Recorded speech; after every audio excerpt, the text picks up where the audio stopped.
वेगळ्या वेगळ्या घटना झाल्या आणि त्यातल्या 2 घटना या अत्यंत काळजीच्या होत्या. एक घटना अत्यंत संतापजनक आहे. मुलींबरोबर शाळेमध्ये जी जाणारी मुलगी होती तिचा जो विनयभंग त्या ठिकाणी झाला त्या संदर्भामध्ये मी पोलिसांकडून माहिती घेतली. बस शाळेची होती का? कारण प्रत्येक ठिकाणी राज्य सरकारकडून त्या ठिकाणी स्कूल बसेस कशा असाव्या याच्याबद्दलची नियमावली देण्यात आलेली, परिपत्रक काढलेलं आहे आणि त्याचं पालन होणं हे अत्यंत गरजेचं आहे.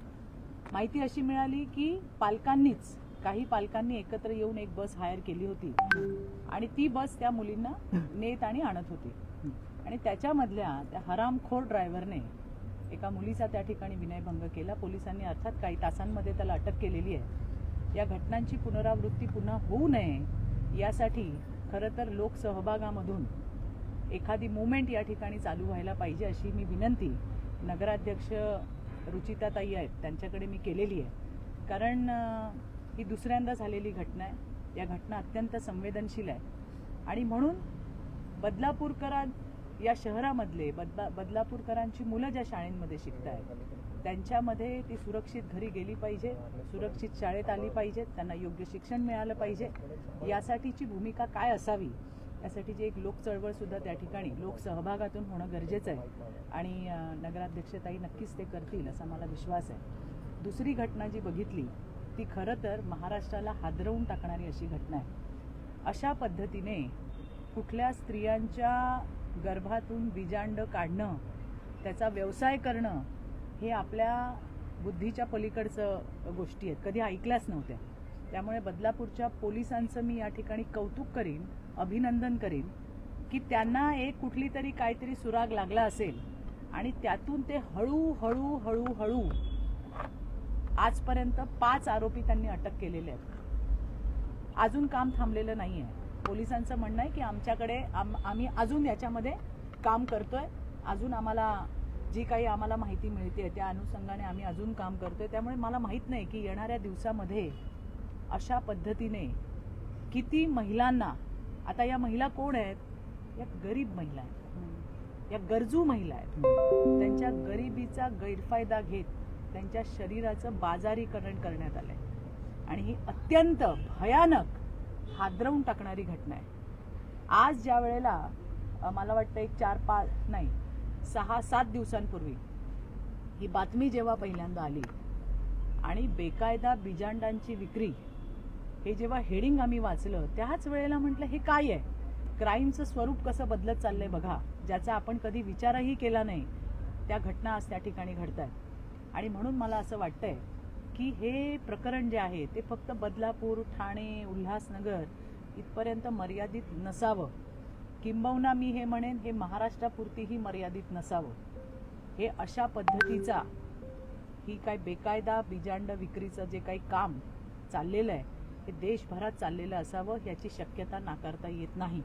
आणि त्याला कुठून तरी हे पहिल्यांदा कळलं, त्याची सुरुवात मात्र बदलापूरपासून झाली आहे आणि बदलापूरच्या पोलिसांनी त्याची पाळंमुळं खाण्याला सुरुवात केली आहे. त्यामुळे येणाऱ्या दिवसामध्ये आतापर्यंत 5 जे आहेत ते अटक झालेले आहेत. बाकी पोलिसांचा तपास चालू आहे. आपणही काही फार त्यांना विचारू नये आणि त्यांनी आम्हाला काही सांगितलं पाहिजे सगळं अशी आमची अपेक्षाही नाही आहे. फक्त हे जे काही या ठिकाणी चाललेलं आहे याला मुळासकट उपटून फेकणं ही मात्र काळाची गरज आहे आणि ते निश्चितपणे महाराष्ट्राचे पोलीस, ठाण्याचे पोलीस, बदलापूरचे पोलीस करतील, मुंबईचे पोलीसही करतील याचा मला पूर्ण विश्वास आहे. तिसरी घटना जी झाली ती अत्यंत संतापजनक अशी घटना आहे. म्हणजे प्रभू श्रीरामाचा ज्या पद्धतीने त्या ठिकाणी उल्लेख झाला हा अत्यंत मोठा असा आघात आहे आणि तो सहन केला जाणार नाही. हा आमच्या संस्कृतीवर घालाय, कोणीही असू दे, कुठल्याही पक्षाचा असू दे, पार आमच्या पक्षाचा असू दे, आम्ही हे अजिबात खपवून घेणार नाही. मला काल संध्याकाळी ही बातमी कळाली, तोपर्यंत मला माहिती नव्हतं की काय झालंय आणि मी त्यामध्ये म्हटलंय की जर अटक केली नसेल तर अटक करा.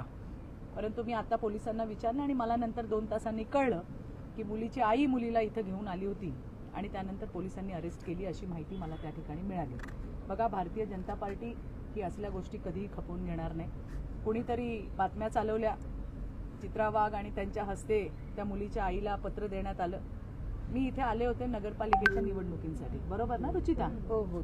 आणि त्यावेळेला मला सांगितलं की आम्ही काही नवीन नियुक्त्या केल्या आहेत, तुम्ही आलात तर तुमच्या हस्ते तुम्ही त्या महिलांना द्या, आणि म्हणून मी दिलं. एवढाच तो माझा संबंध होता. माझ्या संबंधित जरी कोणी व्यक्ती असता, कोणी नातेवाईक असता, तरी सुद्धा आम्ही त्यांना सोडलं नसतं. पोलिसांनी कारवाई केलेली आहे. अशा गोष्टींना अजिबात थारा नाही. हे 3 प्रकरणं होती ज्याच्यासाठी मी आज या ठिकाणी आले होते, आणि या सगळ्या गोष्टींबद्दल पोलिसांकडनं जी काही माहिती मिळणं अपेक्षित होतं, जे काही जुजबी त्यांनी मला सांगितलं की काय चाललंय आणि आम्ही काय काय करतोय, त्याची माहिती त्यांनी आम्हाला दिली आहे. मात्र एक गोष्ट नक्की आहे की बदलापूरमध्ये शाळा विद्यार्थी हा अतिशय सेन्सिटिव्ह विषय आहे. ही दुसरी घटना झालेली आहे, ती होऊ नये याच्यासाठी बदलापूर नगरपालिकेने अत्यंत महत्त्वाचा इनिशिएटिव्ह घेणं गरजेचं आहे. आपल्या शहरातल्या मुलांची काळजी आपण घेतली पाहिजे, आणि त्यासाठी याच्यामध्ये लोकसहभागातून आपल्याला आणखीन काय करता येईल, काही नियमावली बनवता येईल का? मग त्यामध्ये सगळ्या ऑथॉरिटींना बोलवावं, पोलिसांना बोलावं, RTOला बोलवावं, इथले जे शिक्षण अधिकारी आहेत त्यांना बोलवावं, सगळ्यांना याच्यामध्ये इन्व्हॉल्व करून एक चांगल्या पद्धतीची पॉलिसी ही त्या ठिकाणी झाली पाहिजे. हे माझं मेन कन्सर्न आहे. आज या ठिकाणी येण्याचं, क्राईमच्या गोष्टी तर असतात, परंतु आपलं मुलं ही आपल्या देशाचं भवितव्य आहे, आणि ते सुरक्षित राहणं हे अतिशय महत्त्वाचं आहे. यासाठी आज मी आले होते. आता एक वेगळा प्रश्न आपण जर बघितलं, अमेरिका आणि इराणमध्ये जे युद्ध सुरू आहेत, आणि त्यावरच ठाकरे गटाचे नेते संजय राऊत हे म्हणतात की भारत गुलाम झाले.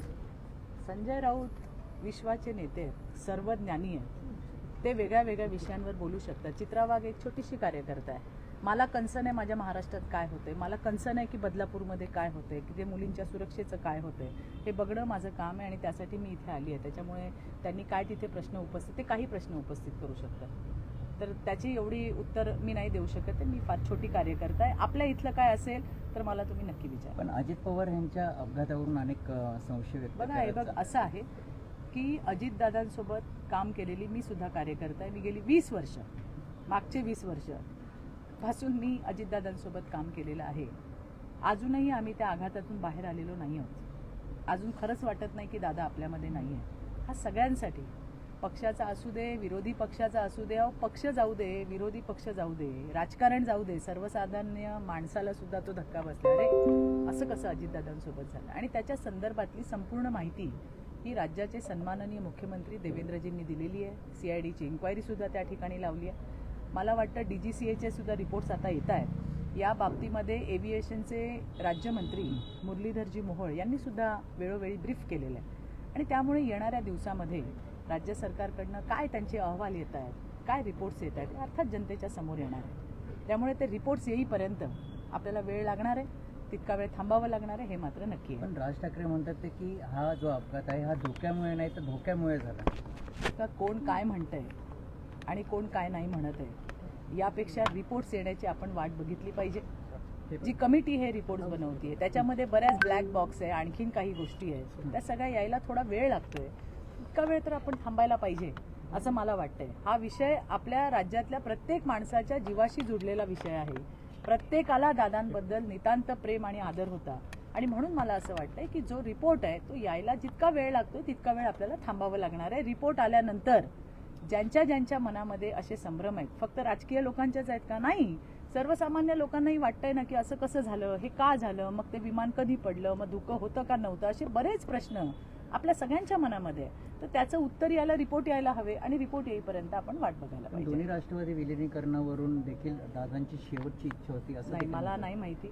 तो त्यांच्या पक्षाचा विषय होता.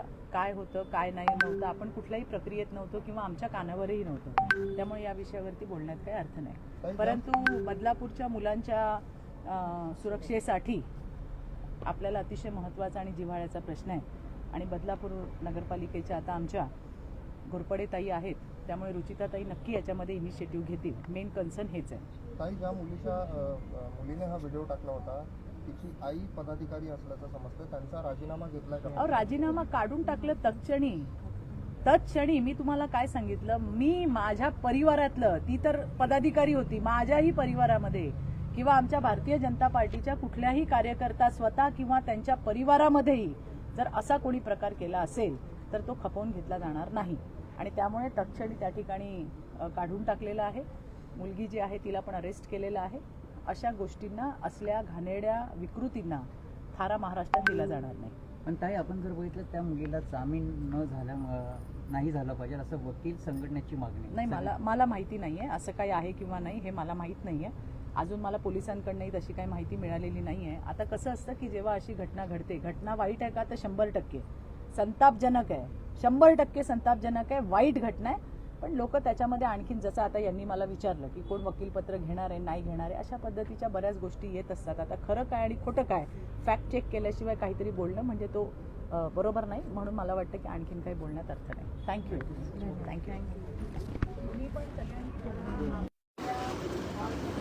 आपण या ठिकाणी जे आहे चित्रा वाघ आलेले आहेत आणि विषयांवरती सुद्धा चर्चा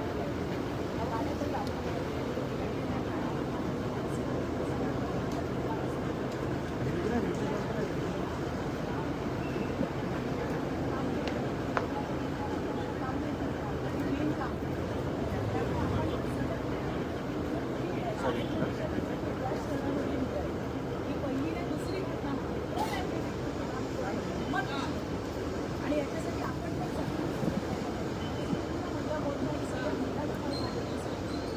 मी करते की जाताना येताना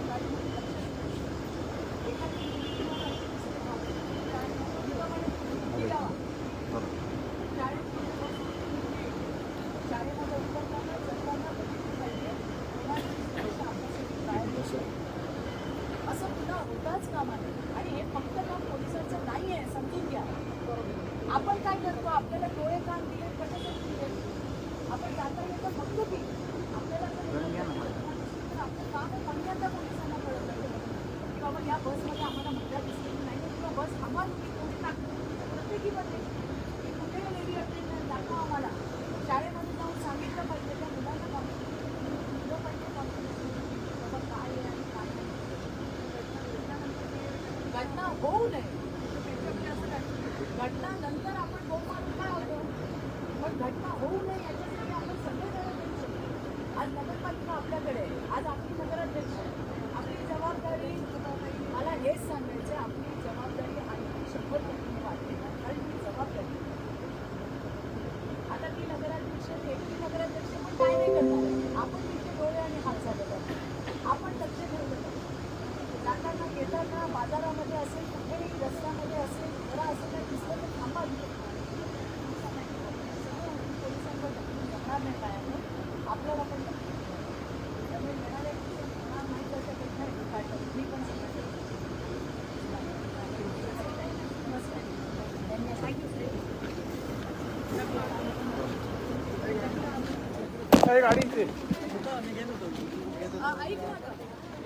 लाईट आई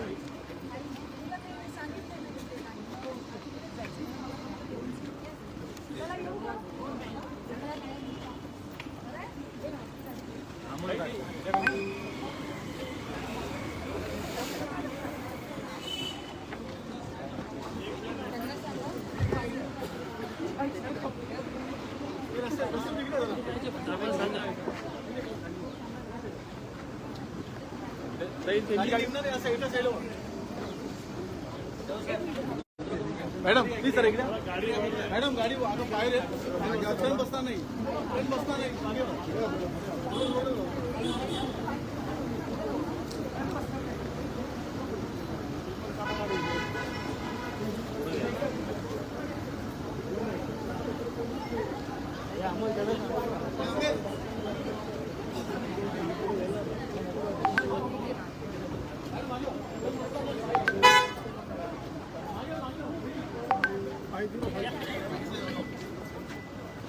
या सर.